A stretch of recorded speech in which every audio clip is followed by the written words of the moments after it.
We're just waiting for the system to get ready.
All right? No. Yeah. No. It's not working. So the two new councillors.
I think we're ready to begin now.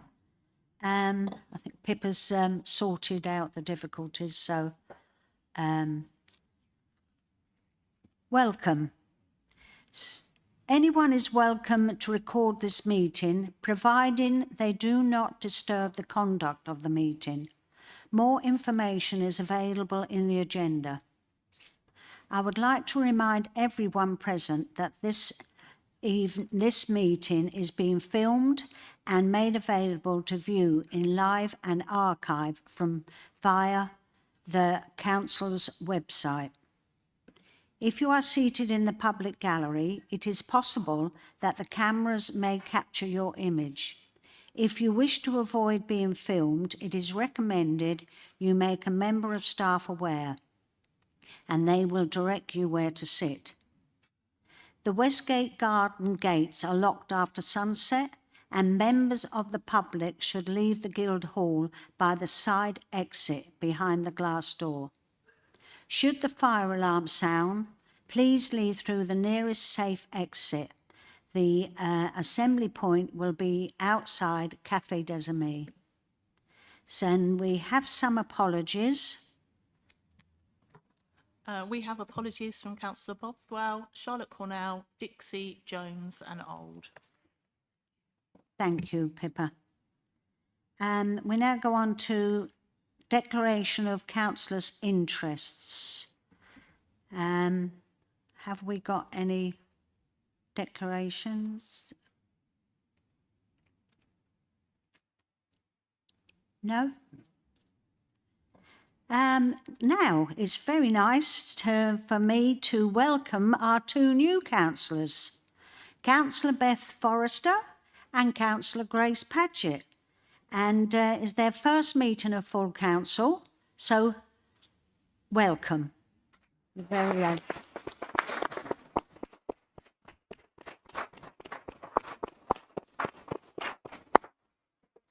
Takes about a year to get into it. No, you'll be all right, but very welcome. And going on now for the business, I'd like to invite the leader, Alan Baldock, to introduce the report, which updates councillors on the progress of the council in developing an interim plan for submission to government in response to the letter to the leader of the council on the 5th of February 2025. This report also notes the recommendations to be considered by Cabinet. This report is to be noted. A supplement was issued earlier today and circulated electronically to all councillors. Please note that the normal council speaking rules apply this evening, and councillors are asked to limit their speeches to 3 minutes or less. Comments made during the meeting will be considered when Cabinet meet to discuss the proposals immediately after this meeting concludes. So, Councillor Alan Baldock. Can I just ask what was sent round this afternoon? Because I've come straight from work, so I haven't checked my email. What did you say? Yeah, Too late now. I just don't know what you're talking about, then, do I? just rest assured, it was some minor amendments to the document that KCC had prepared as the submission. Nothing dramatically changed, some odd bits of wording and stuff like that. So, yeah, you've got the latest copy. It's just it's nothing Yeah, to. sorry about that. So Yeah, we. it couldn't be helped. It came in at the last minute, and Pippa took the decision to make it available. If it makes you feel better, you can blame me because it was my decision to circulate it around at the last minute. I was asked, and I decided to circulate it around and ask the officers to do that. They didn't ask me whether it's first or not, but I feel that the information in it is there to be used and shared and understood, so that's fine. Thank you, Lord Mayor. You put very clearly what we're going to do tonight. So I think I spent just a couple of minutes just going through and put some context onto this from me as a leader, as the person that, if you like, we're talking about. So, and I've had lots of time to reflect on this and work my way through these in my head, and over quite a few weeks now. This seems to obsess my whole life, to be fair. So basically, on the 16th of December 2024, the government published the English Devolution White Paper, Power and Partnership Foundations for Growth. I'm sure all of you have read that, especially if you're not sleeping well of a night. It's a long paper, which made clear its intent to deliver both devolution and local government reorganisation, and refer to that point later. And you recall, obviously, from the slides earlier that we weren't successful in the devolution priority programme. But definitely at that point, the journey started. And the only difference really between then and now is that we're catching a later train on that journey. And today we're confirming the tickets for that journey. So the destination is clear. There's no ambiguity from the Labour government that the letter to Kent Labour leaders received on the 5th of February was absolutely clear. And I'll read you the first 2 paragraphs out. This government has been clear in our vision for simpler, more sustainable local government structures, alongside a transfer of power out of Westminster through devolution. We know that councils of all political stripes are in a crisis after a decade of decline and instability. Indeed, a record number of councils asked the government for support this year to help them set their budgets. This new government will not waste this opportunity to build empowered, simplified, resilient and sustainable local government for your area that will increase the value for money for council taxpayers. Local leaders are central to our mission to deliver change for hard-working people of every corner of the county through our plan for change and and our councils are doing everything they can to stay afloat and provide their communities day in, day out, which we are, of course. The government will work closely with you to deliver these aims in the most ambitious timeline. You can't read it any other way. It's just get your foot on the gas and go for it. And that's where it comes from. So it's been 50 years since the last radical local government reorganisation. And I met somebody over there earlier on who was on the first one in 1971. Bill will tell you about it later on. But actually, you'll do that. Incredible. Okay, to do that. So we all recognise the need to fix a system, one that is no longer delivering for our residents what they deserve. A system knowingly smashed beyond repair by the last years of Conservative government.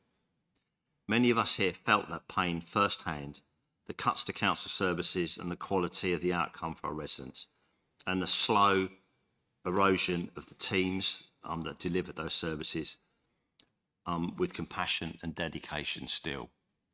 And I think we owe them a huge credit and a reflection on the times that they've been suffering lately for those. And we all take that on board now. This is about change. So we cannot, I can't forgive that easily, to be quite honest with you.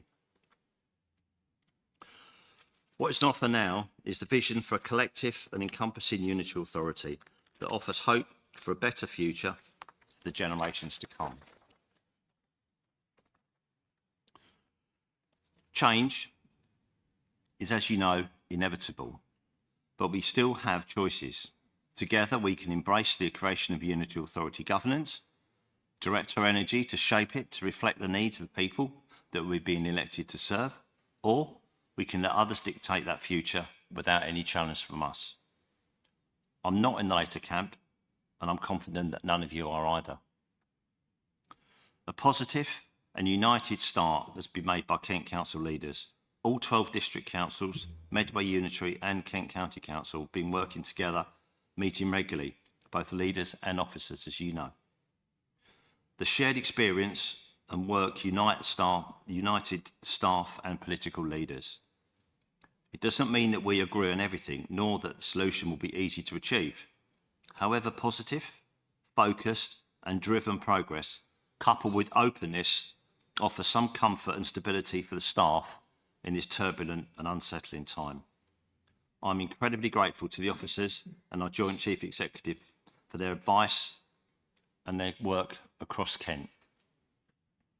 So this evening is a way of publicly involving all of you, listening and reflecting on your concerns and listening to ideas so I can best make them part of that shared outcome. So in November, we will have to consider that outcome together. The members of the public are particularly welcome here tonight, and I hope to hear from them in the months to come. Constitutionally, the decision is legally mine to determining the new governance arrangements before a full council vote in November. I will seek that formal authority later by Cabinet, but it's not my intention to go it alone. Instead, I hope to keep the conversations going and the debate very much alive.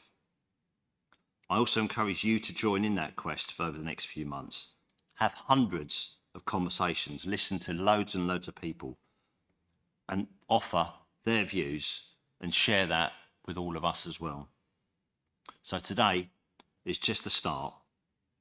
Now it's over to you, and I formally seek your views on the agenda report.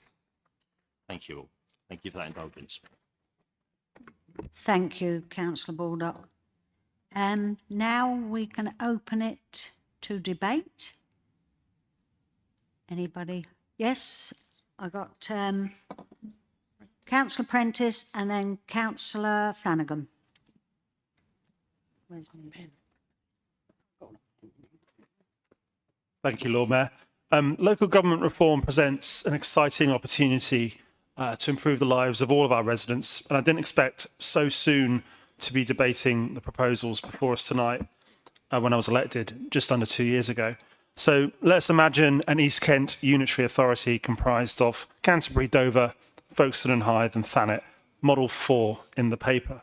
And for argument's sake, I also do see merit in including the urban and rural parts of, the eastern rural parts of Ashford and the Faversham part of Swale, because we, as a local authority, either work with those areas already through Stour environmental credits, for example, or because these areas are part of a clearly defined travel to work area, as Faversham is connected with Canterbury and vice versa. So that overlapping geography also needs to be considered when it comes to providing health and social care. And there are people I know around me with greater expertise in that who would agree. And as far as possible, we need healthcare and travel to work areas to coincide so that we deliver the best possible public services for our residents. It makes no sense to have awkward territory, though, where some services fall under another area, another unitary authority. I think we should try our best to avoid this as far as possible so that we can maximise what really great public services can achieve. To give an example, when some of those bills currently go through Parliament, some of the transport-related bills have been given royal assent, and we hopefully get a mayoral combined authority at some stage, we'll be able to design our own transport systems in a way that East Kent has never been able to do before in its history. And I think these new laws will be a game changer. You can only have to look in other parts of the country, such as in London and Manchester, where you have democratically accountable, regulated bus services, for example. That's the sort of thing that fits in really well with local government reform. And we will have a greater say about how those things are managed under both local government reform and a mayoral devolution. We also need to look at the border. And obviously that includes the seaport at Dover and the Channel Tunnel terminal at Folkestone. And if you count future developments at Ramsgate, they all present a particular challenge. And if we don't have the resources we need to manage these well-known problems, and if you really want to extend the idea of the border, let's include Manston Airport and Lydd Airport. We need to think about those things very carefully. If we don't consider those issues around the border, for example, it could overwhelm everything else we might want to do. There's lots of opportunities that arise from this. So I'm aware that my 3 minutes is coming up. I mean, I'd argue that, this presents a great opportunity for East Kent, and I'd be very interested in hearing what others have got to say about it. Thank you. Councillor Flanagan?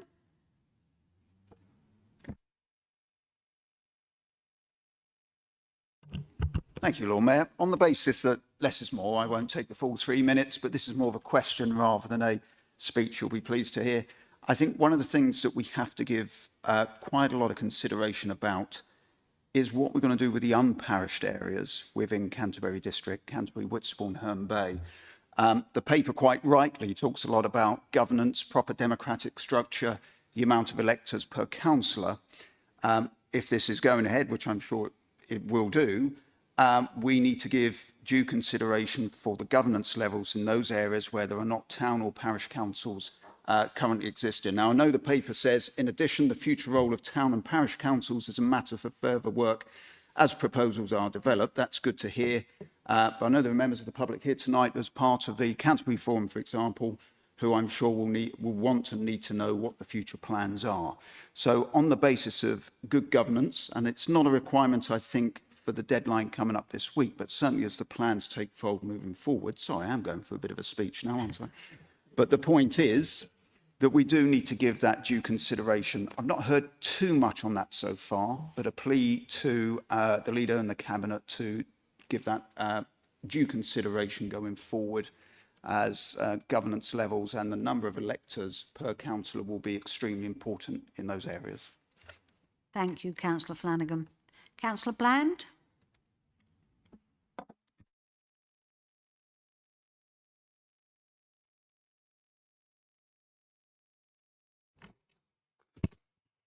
Right. My basic.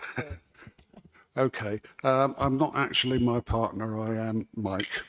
But anyways, my microphone doesn't seem to be working. But I just want to say, between 1985 and 1993, I actually had the honour of sitting on Kent County Council as a Labour member. And I well remember way back in those days that we argued strongly for the need for a 3 unitary authority local government option for Kent.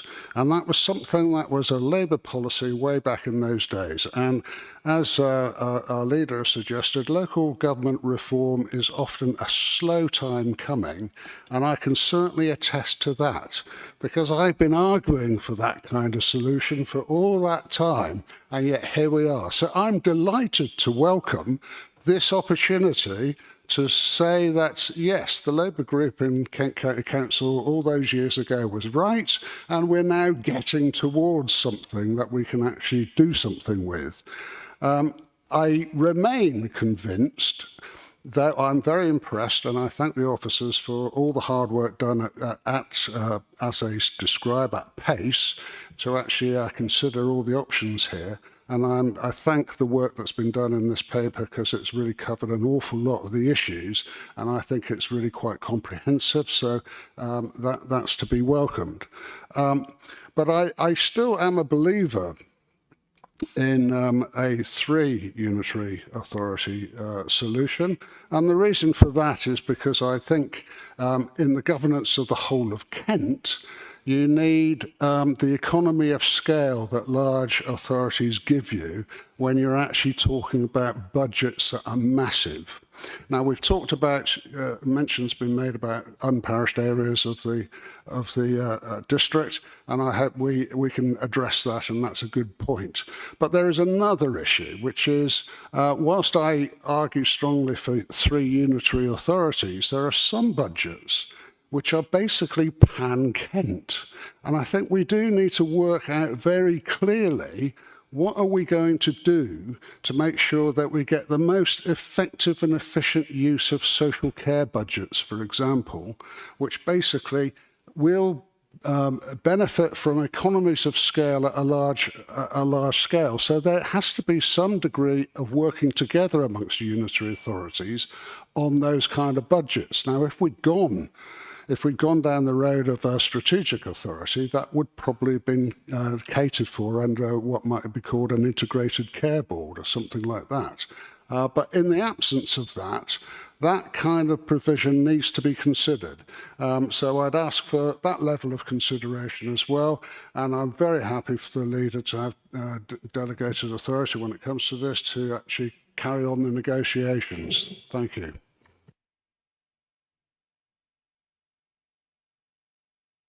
Councillor Jupe.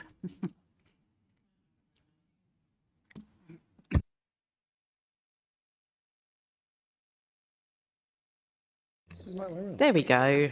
I just wanted to say thank you for giving us the opportunity to have a little foghorn moment about this. Obviously important.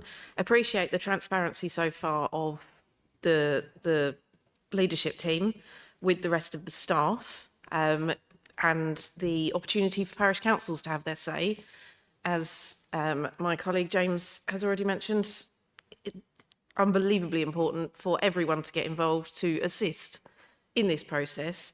Just because it's us now doesn't mean it's going to be us in 10 years. And the next one is, hang on, this is why you should write things down. I wanted to champion the cause for Faversham to be part of East Kent. As Councillor Prentice has mentioned, it aligns with the travel to work times. It also aligns with the social care, but also it aligns with the personalities of the people that live there. I grew up in Faversham. Canterbury was where we went. There's no way we'd go to Sittingbourne. That's much further down the M2 than Canterbury. Sheppey, where is that? Whereas when you're growing up in Faversham, you go to Canterbury. You go to Canterbury. It was just part of growing up there. And I have a special place in my heart for Sheppey, I promise. Just not as much of a place in my heart as I do for Canterbury. And a lot of the people in Faversham would share that opinion. I think it's been canvassed on various platforms about what they would like to do. I know it means more paperwork. However, if it's the right thing to do, historically, it's the last step on the pilgrimage to Canterbury. It just fits. And for that to become a reality, if we need to do more paperwork, I'll do it. I'll put in the time for it. I'd also support the 4 unitary authorities. Sorry, Councillor Bland. I think it's important for a closer democratic process. That doesn't really make sense. Thank you, Councillor Brady. I think the communities involved are quite small here. I don't know about the rest of the East Kent Authorities District, but in Canterbury, our communities are smaller and deserve sort of a more closely located representation, for want of much better words. There it is. Thank you, Councillor Jupe. Councillor Dan Watkins? Thank you, Lord Mayor. Yeah, firstly, just to say, listening to you there, Alan, yeah, on the principle of this, I agree with you. I think unitarisation, it's a lovely word that, isn't it?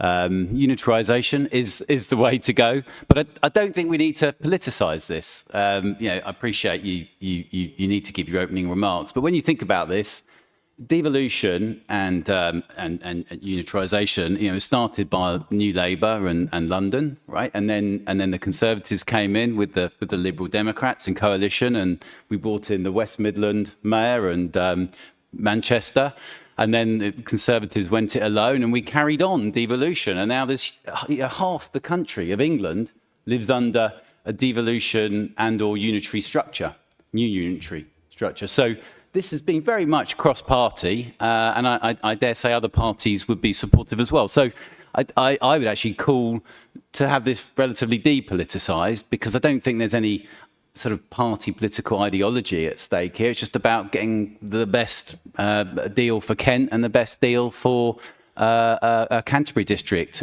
resident, and one that works for the county as a whole. So yeah, I hope we can enter into the spirit of that. I just had 2 constructive points. I hope they're constructive to make. One was looking at, you know, the options: 3 unitaries, 4 unitaries. I've heard people make the case for 1 or 2 unitaries as well. I at this stage think probably 3 unitaries would be optimal, and I say that because the paper's good. It addresses the pros and cons, the paper we're seeing today. And thank you, by the way, officers and Alan, for being transparent in getting us this far. I gather not all district councils actually have been as transparent as yourselves, so thank you. Paper was good, pros and cons, but I think when you look at the foundation of any organisation, ultimately, if you want to achieve what you want to do, you've got to have sustainable finances, and therefore that's why I would lean towards 3 unitaries, as Mike was saying.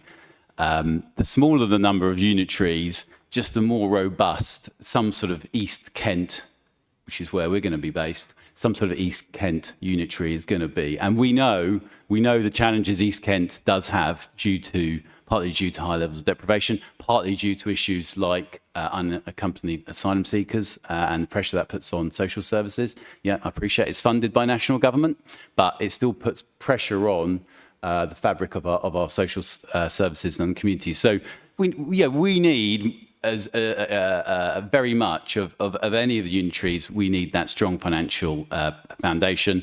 And then my final point would just be, again, back to sort of bringing everyone with us. I'm conscious that when we move to unitaries, I suspect the council will have a lot of committee meetings during the day, like the county council does today. When I was able to start here on the district council, it was feasible for me, even though I was working full time, because we met in the evenings. I'll just wrap this point up. If the unitaries have daytime meetings as well, which I think they will, I think there is therefore a really good place to bring in people who are working full time or have other commitments, which could be caring, right? It could be something non-employment based, to be able to join a parish or a town council so they can get involved in the evening and still play that sort of civic role in our towns and rural areas. So I think that's something we should think about, albeit, you know, actually on town parishing, I'm open-minded again, but something to think about. Thank you. And sorry for being a little bit long. Thank you. Councillor Turnbull?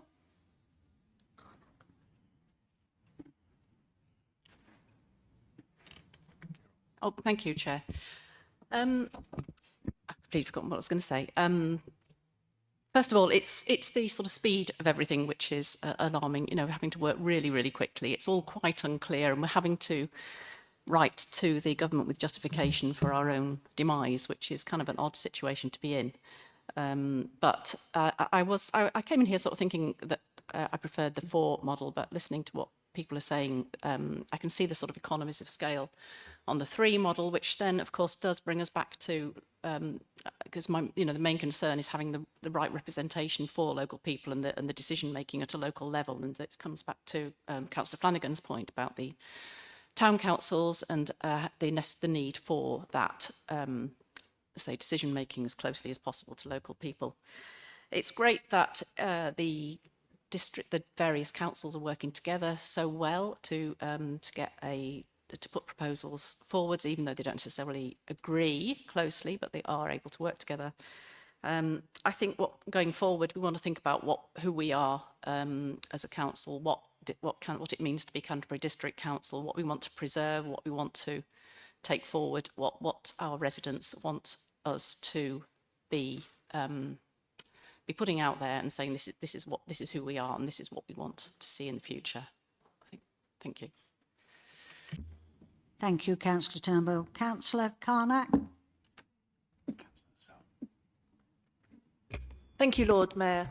I too would also like to thank the leader, deputy leader, and the senior officers for including everyone in the discussion for several months now, so that unlike other district councils, we are pretty much up to speed. And we are aware of many of the plans being looked at.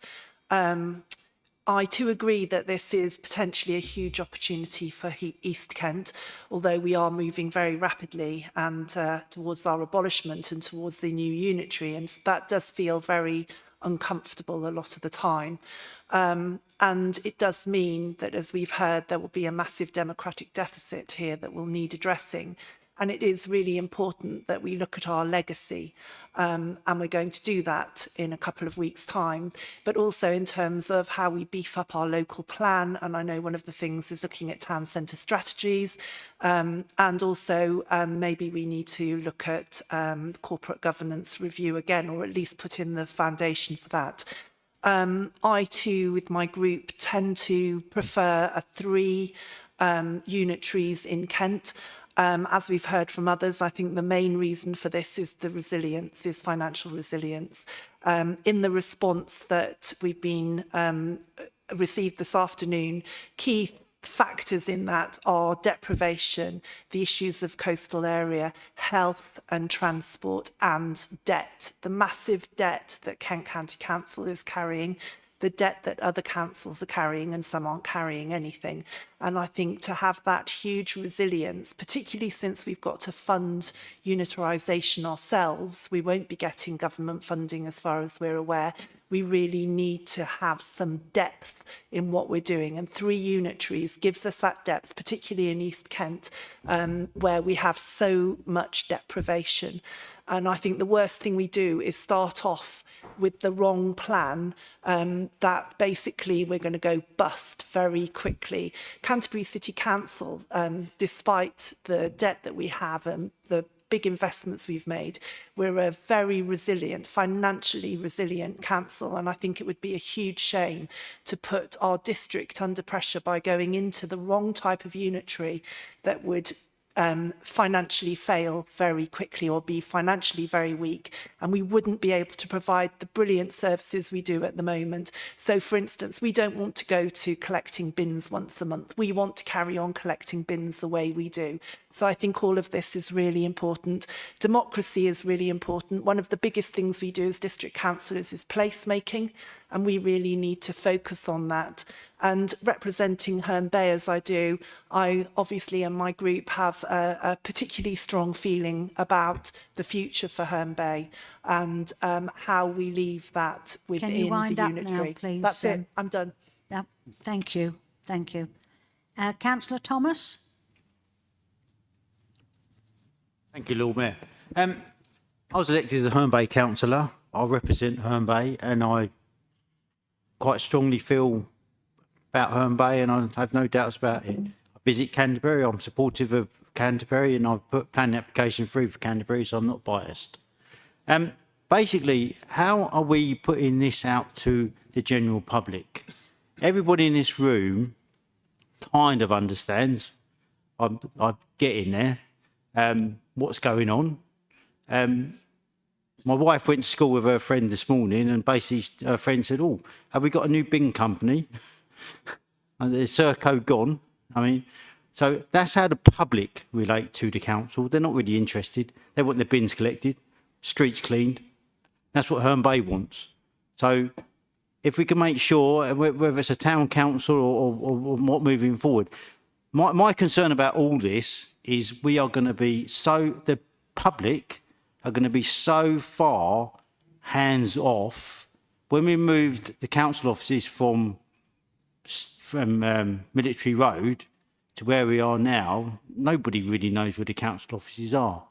So it's getting that information out to the residents who actually pay our bills and pay the cost of running the council. If they've got to travel further than Canterbury, they're not going to be particularly happy if they want to be represented and have issues in the district. They want to go local. I mean, I don't know how it's going to work, how it's going to pan out, but the residents need to know what's going on. You know, there needs to be something put out. I don't know how, whether you put something in the press or whatever, but before you know it, we're going to have unitary and people's going to, oh, have we not got Canterbury City Council anymore? No, it's all gone. Where do I have to go if I've got a problem with something? Yeah, it'll all be online. Thank you, Chair. Thank you, Lord Mayor. Thank you, Councillor Thomas. Councillor Sowell?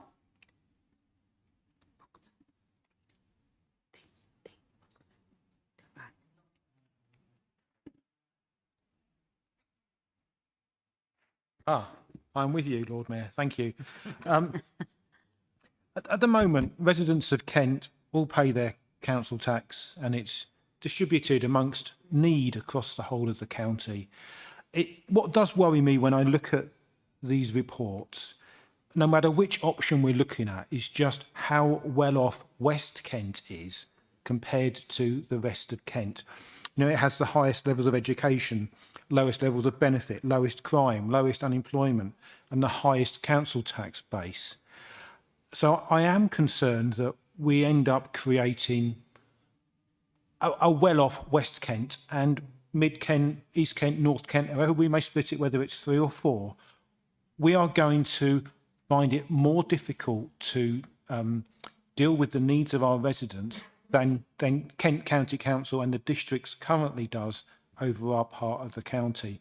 So the report here is only part of the equation, really. Wherever we end up landing on what the boundaries are, I personally think 3, as has already been said, gives us more resilience than 4. But we need to make sure that when the leader goes to these meetings, he makes sure that the current resources that Kent has aren't just shared out according to geographic boundaries, but we get the share that we need, as does North Kent, Mid Kent, to deal with the issues that we're going to have to face. And the government also needs to understand that otherwise we're going to end up with an inequality in Kent, you know, a much wealthier West Kent that looks at itself as being part of Surrey before we know it, and here we are dealing with all the problems. So that's really what ask the leader to take away to these further meetings. These figures here show us some of the facts, but there's a lot of information out there yet we still don't know, and we need to make sure that that is fully brought into the equation, and that the decision that is made in the end should be based on facts and figures, and certainly not on any political ideology or for political benefit or anything like that. Thank you. Councillor Dan Smith? Thank you very much, Lord Mayor. I think I'm the only one who managed to get it working first time. Yeah, I was going to start with a sort of mentioning geography, because like Councillor Soul and others, I'm leaning towards the three the three council structure. But if you look at geography, the East Kent side would cover the entire English Channel coastline and a chunk of the Thames estuary, with all the issues that go with that, the asylum seekers, the maintenance of the coastline and so on. On the other side of the coin, it would cover a contiguous area of the Blean and down to the Romney Marsh, so and all of the White Cliffs structures. So you would have an eco side where it would actually, in effect, be the North Kent Downs and all the areas of beauty on that, with gaining of Faversham, of course. It also has a historic thing of, in certain areas which have been built up over the last couple of decades, with things like the hospitals. The two main hospitals are Thanet and Ashford, and they are the sort of dominant features for East Kent. So I think these things are beginning to sort of pile up towards a three unitary structure for me. But do be aware that we do have that issue of them, the massive coastline and all the issues that go with that. And as has been mentioned, Councillor Sol particularly, but others, that there is this issue of too much of a divide in the wealth across the county as you slide across it, and also I think mentioned from Councillor Flanagan about the representation in the parish levels across. We need that local grip to identify those kind of problems, because you create a distance between the unitary councillors and what's going on the ground floor if you widen that gap. So it becomes increasingly important that there is some kind of local pickup of any kind of local problems, very local problems, that can be brought to the attention of the whoever's representing whichever area it may be across that district. Anyway, I hope that will be food for thought. Thank you. Councillor Dane Buckman? Thank you, Lord Mayor, for that. I was thinking that maybe, I think Councillor Baldock seemed a little bit like Captain Cook at the moment. He's sort of having a voyage into the unknown and remapping the whole of Kent and however it's sort of going to become in the future. And no one knows, it's just this blank canvas we sort of have to paint. But it is, you know, it is confusing, some of this. Like day-to-day running, you know, what tree is a KCC tree, what tree is a Canterbury City Council tree, what bit of pavement is this, what bit of pavement is that, what can we do and who do we contact, is it on a portal, is it here? And I think this sort of unitary local boundary change and all this sort of thing, it will streamline the process more. And I don't think streamlining necessarily is a bad thing. It doesn't necessarily mean it's going to speed everything up and ride roughshod over all decision making. In fact, I think it probably like sort of refine processes better, and it'll just make it clearer to everybody. But we actually have to explain it clearer to people as well, so they actually understand that the process is clearer. But it isn't. We are going to make it will be transparent, and there will be high levels of scrutiny that maybe they're not at the moment. And the scrutiny is going to be a really important thing with big authorities, and I can't emphasise that enough. I do worry, though, sometimes with during the whole process of people getting lost in this transition process. You know, I don't know, for instance, like EHCPs just getting lost because one authority merges with another authority and their applications go, and school admissions, which school do you apply to? But then on the other hand, it might help with things like, you know, where we're paying for all the out of district housing and temporary housing, we'll have a bigger pot to fund, I would hope, and that could help residents. And so you know, the infrastructure, you know, roads, utilities, energy, we can develop that as more community. That'll be a big community, but we'll have a big community pot and base to work through.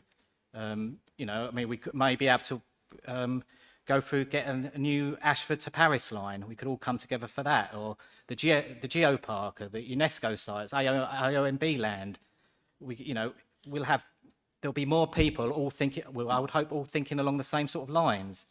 You know, I mean, I wouldn't like developments to occur where there's less confrontation. I would hope that we'll all, developments will be shared out fairer throughout these districts, and that like investment won't, as we were talking about West Kent, you know, investment won't go just to West Kent, and it's got to be, you know, we'll have a bigger percentage around here.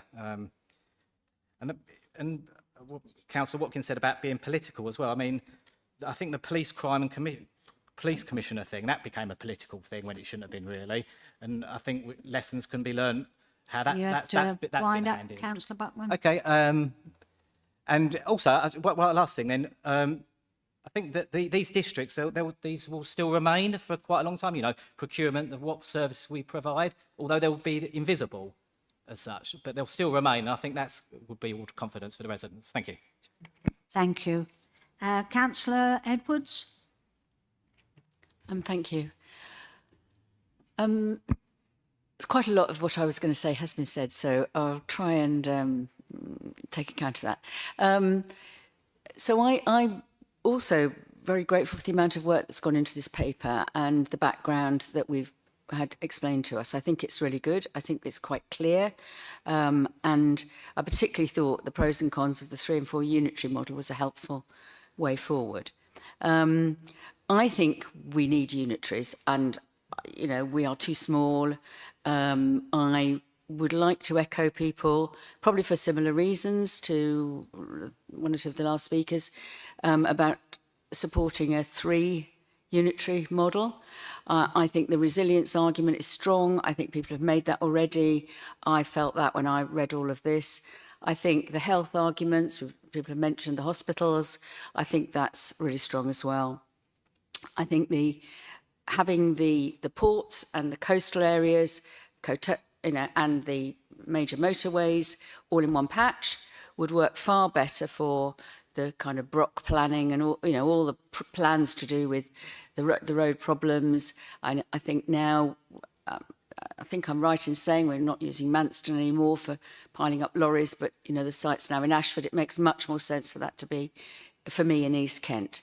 I'm, you know, sympathetic to the view that it would be great to have Faversham with Canterbury. I see it very much as a very similar area and an area that has a lot of relationship. But I think, you know, there could be complications with splitting districts, and the timescale is tight, and you know, that I can see the problems with that. But I think consideration should be given to that.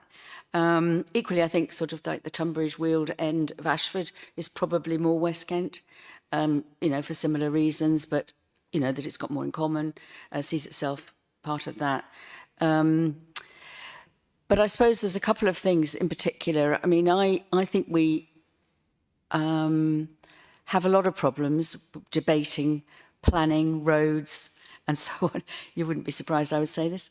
With Kent County Council, I think it gets in the way of organising our local plan.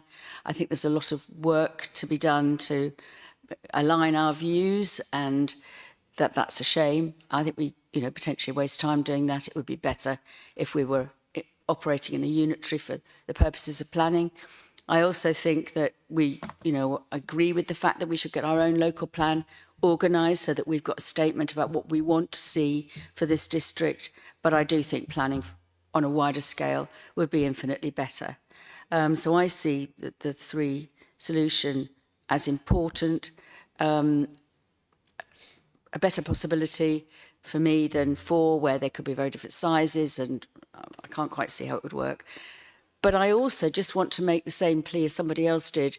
Oh, I've run out of time. Just quickly about the East Kent area, making sure we have the funding to deal with the issues that we've got. I just finish on that note. I think it's really important. People have mentioned the issues, but you know, we do have the ports, we do have asylum seekers, and we do have indicators of poverty of a serious level. So thank you, everybody. Thank you. Councillor Ian Stockley. Thank you, Chair. I must echo Councillor Sol, the disparity between West and East Kent, and indeed North Kent. You know, we are going to end up with this. I can't see any other way of doing it, that being said, because there's always been that disparity, you know, traditionally. I feel really sorry for the officers involved. You know, basically we're voting for Christmas. They've already been through a major upset, and now we've got yet another one. So I think, thank you for the work you're putting in, and please carry on. But we do need unitary authorities. You know, Councillor Edwards has pointed out the planning issues, which are all too common. The fact that Kent seems reluctant to ever use the words necessary to stop roads, traffic. You know, we're always in planning up against the fact that they are the authority and we can't do anything about that. So if we decide to not pass a development on traffic grounds, it goes straight to the appeal and we lose. So, you know, we do need unitary authorities. I'm very concerned about how it's funded. There's only so many ways you can slice a pie. You know, this might be a new pie, but the ingredients are exactly the same. So we do need to work very closely on how it's all divided up. Thank you. Thank you. Councillor Alex Perkins. Oh, where's that come from? Where's that come from? That was you. I'm doing what I was telling. Sorry, Lord. Wow, I don't know where that come from. Lord Mayor. I've been called some names in my time, I tell you. Not too bad, though. Lord Mayor, I do have Alderman Perkins' number if you want it. We can call him in. What's his name? I assume you... Alex Perkins. Alex Ricketts. That's the one.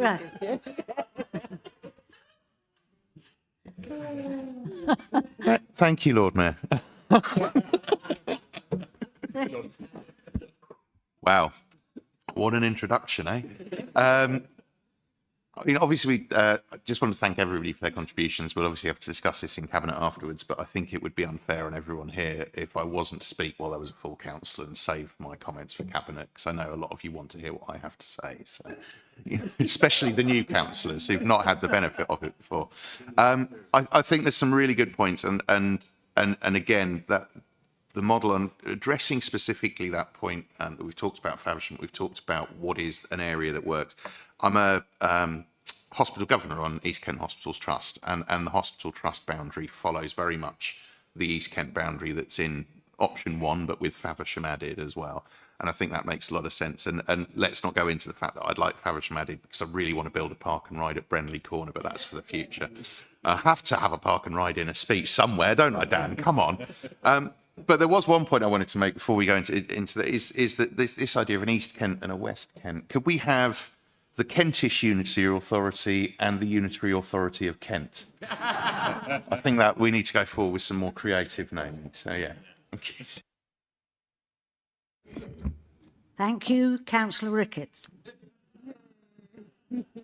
Formally.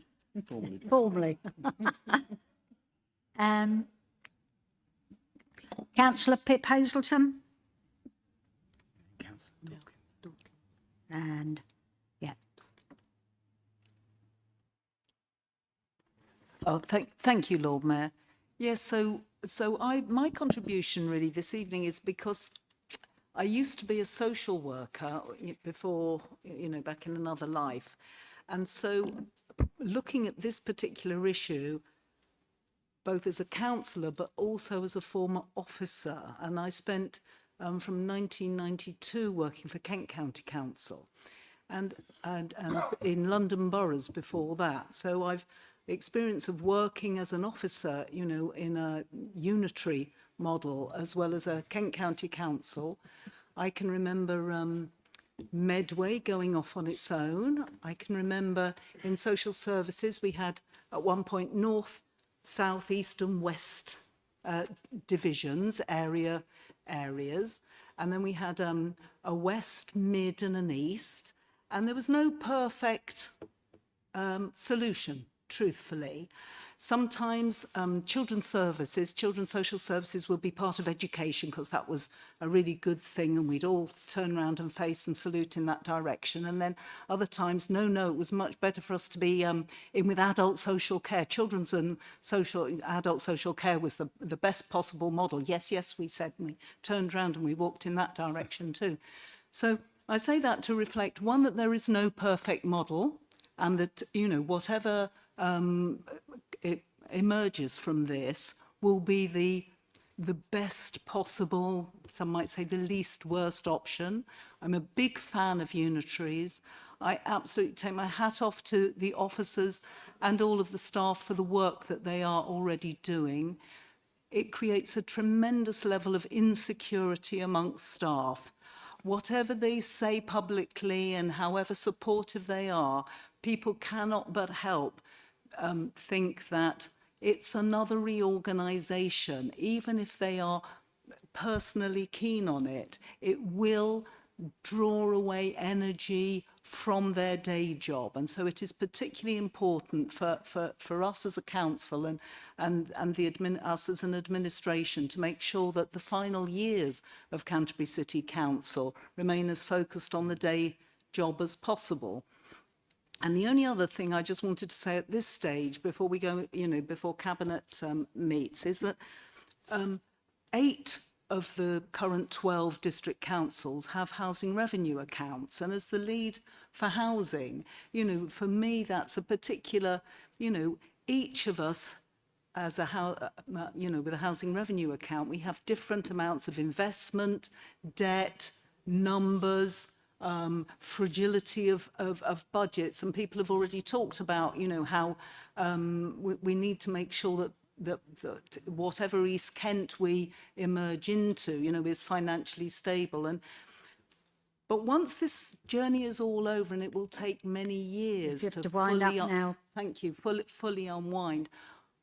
We need to remember that we won't then be Canterbury, we will be East Kent, and I want to make sure that all residents and all tenants, for example, in social housing across East, whatever the new East Kent is, will have equality and equality of access. And I think that's something we need to think about, putting our heads into a future where we won't be Canterbury, we will be East Kent. Thank you. Thank you. Councillor Dawkins? Okay, thank you, Lord Mayor. Yeah, I've been sitting here listening, and I was expecting there to be more diversity about the views on actual unitaries, but it seems pretty unanimous that everyone's kind of supportive of them. Maybe you're not all telling the truth, I don't know. But you know, as someone as a Twin Hatter for nearly 4 years now, I can tell you hand on heart how the challenges being in two-tier system is, you know, just in your general casework. So if it's challenging for me, God knows what it's like for the residents who are at the receiving end of it. So, you know, I'm really pleased to be going on this journey. But to me, one of the biggest things we need to address through the whole of this process is the communication and taking people on the journey. And I just really hope that we can do that. There hasn't been a lot of detail in the report about actually how that happens. There's a lot of detail of what it might look like and all the evidence and stuff, but not actually how we're going to do this and how we're going to involve people, the stakeholders, the consultation and all that sort of stuff. So as soon as we can get that information out, the quicker, the better, I think. You know, it says who can be involved in the process, voluntary in the third sector. How will those people be able to apply? Will they be able to apply, or do you have to wait for an invitation? So I'm really keen to make sure that we see people either being invited and us going to them, and also making it very easy for them to get in touch and put their views there. There was something in there about expectations of leaders to work collaboratively, proactively sharing information. I think it was page 17, could be in 12. How are we going to monitor that? How are we going to make sure that everyone's doing their role? You know, there doesn't seem to be anything about the independent oversight over the whole of this. It's all just everyone's getting over it, but getting on with it. But where's the oversight going to be? Just in terms of 3 or 4, you know, everyone's allowed to have a pop of that. I personally think for myself, I just think, you know, there's, from what I hear, people are worried about the lack of representation. The larger the unitary, the more ratio of councillor to people. And I think it's around 6,500 for 3, and then for 4 it's going to be more like 4. So, you know, people want to feel like they know who their councillor is and that they can go and talk to them easily and they're going to get back to them. The bigger your flock, if you like, the harder it's going to be able to do that. If we're going to go for parishes, we really need to think about people getting paid to get on with that job. You know, be really serious about that, town councils. Also, so we're here today to give Alan delegation.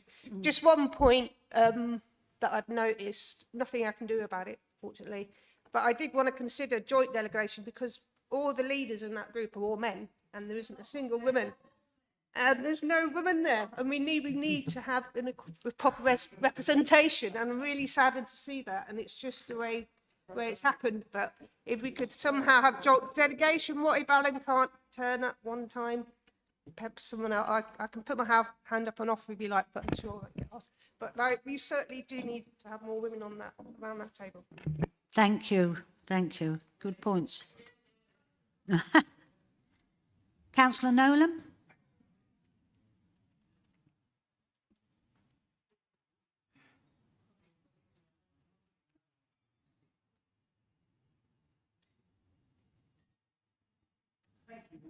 Still not on.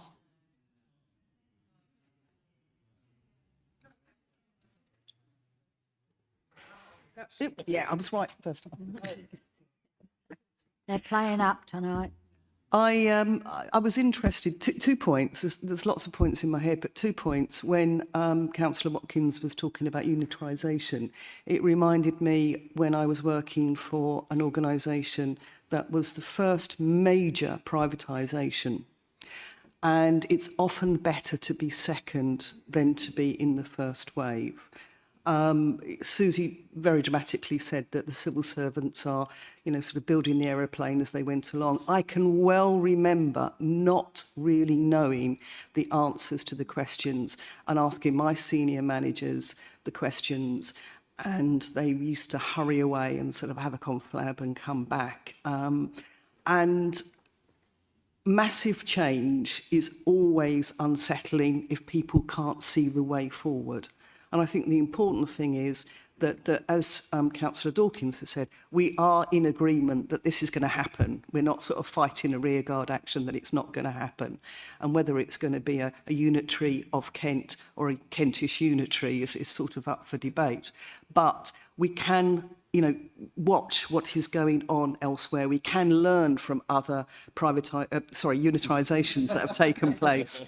And it's often better to be the second rather than the first. And I'm very heartened that the council officers are looking at building up the skills and transferability skills of the staff, because the one constant about change is what you're actually planning for 9 times out of 10 turns itself round and turns into something else. So I just wanted to say sometimes it's better to be second than to be first.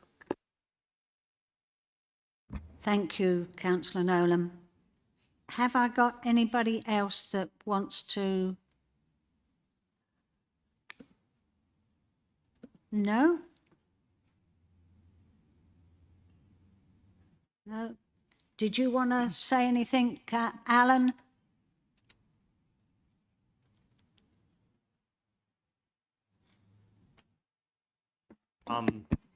Just thank you.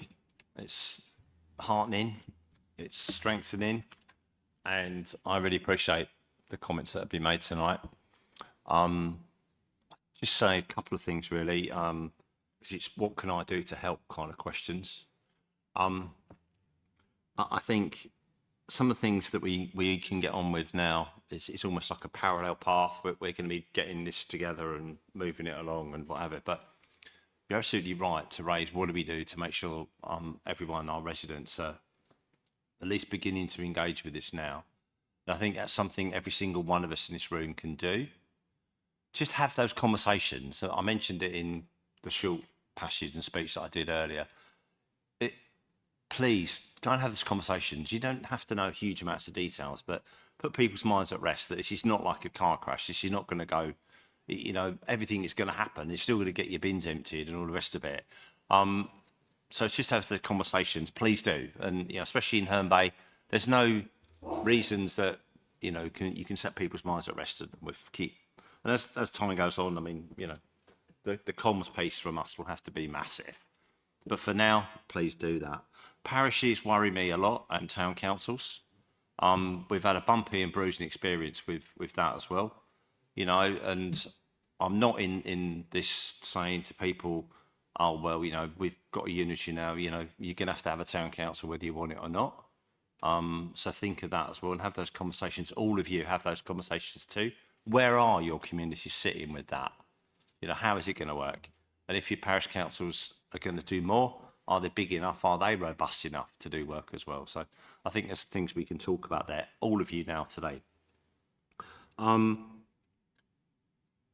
consultation part of it, there's some formal consultation going on. And if we need to do some more consultations other than that, then I think we'd be open to that. But there is formal conversations probably in next year when we start to formalise this a bit more. So with those things, and I'm just going to say, take those away. I've got a page of notes. I know loads of notes as well. We'll take that away to the parish council. I will also commit to you now, and openly and honestly, that we will meet again. We will talk this through. If there's things that come up in this journey, we're going to get back together again. You know, and if we bring another council meeting together, or we tack it onto, or do whatever. Okay, have briefings and what have you to keep in the picture of what's going on. And also, please, every single one of you, do take it back to your residents. Do take it back to your local groups. If your local groups want somebody from the cabinet to go along, just do a bit of an update, me or somebody else, to a local group, they're more than happy to do that as well over these coming months and years. Okay, that's all. Thank you so much. Really appreciate it. Thank you, Councillor Baldock. There is no other urgent business. Thank you all for coming.